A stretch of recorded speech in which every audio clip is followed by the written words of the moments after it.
lahat ng to systemic eh. Ewan ko ba? Naging political na yung ano. Well, it's this episode. Why is it so bad? To honestly, masyado ko ng political. Bakit? Ba't masama? Di ba? Ang ina mo, di wag ka, get the fuck out pare kung wala kang pakialam sa politics. Masyadong depressing yung discussion nila. Man, fuck you pare. Wake up. Alam mo yun, maburat ka minsan-minsan. Hindi ko nga magets eh. Ba't ayaw maburat ng mga tao eh? Hindi ko magets din mga tao sinasabi, masyado kang galit. Oh, galit ka na naman. Galit na naman si Master Red. Di ba dapat lang?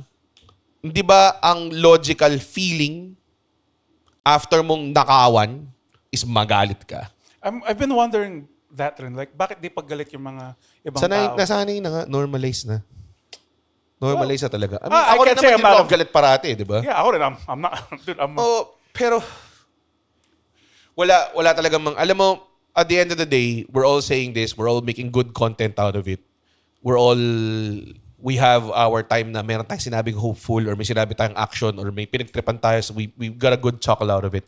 At the end of the day, makakalimot lang tong mga to, tayo lahat. They'll just keep on doing what they're gonna do.